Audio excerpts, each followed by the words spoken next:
అందరికీ నమస్కారం. ఈరోజు అల్లూరు సీతారామరాజు జిల్లా చింతపల్లి మండలం గరువుగడ్డ చిట్టంగరు గ్రామానికి వచ్చాం. ఇక్కడ కొంతమంది యూత్ని కలవడం జరిగింది. మా మిత్రుడు నరసింహరావు గారు సహాయంతో, రాజుగారి సహాయంతో ఇక్కడికి వచ్చాము. జయభారత్ని పరిచయం చేసుకున్నాము. జయభారత్ అనేది వీళ్ళందరికీ కూడా మత సామరస్యం కానీ, కుల నిర్మూలన కోసం కానీ, జస్ట్ ఓటు గురించి కానీ, లంచంపై పోరాటం కానీ, పర్యావరణం పరిరక్షించడానికి కానీ, అనేక రకాల సమస్యల మీద, సామాజిక అంశాల మీద మా పోరాటం జరుగుతుంది.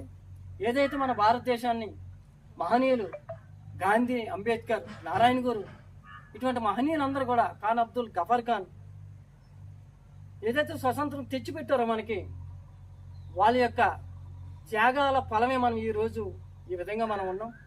వాళ్ళ యొక్క ఆశయాల్ని, వాళ్ళ యొక్క లక్ష్యాలని, ఏదైతే కలలు కన్నారో ఈ భారతదేశం సమైక్యంగా ఉండాలని, హిందూ ముస్లిమ్స్ అందరం కూడా ఈ భారతదేశంలో అందరం వాడికి తల్లి బిడ్డల్లా మసలాలని, మనకు ఉండాలని, అందరూ కూడా సమానత్వంతో బ్రతకాలని, జీవించాలని ఈరోజు వాళ్ళ యొక్క ఆశయాలతో జయభారత్ మన పోరాటం చేస్తుంది.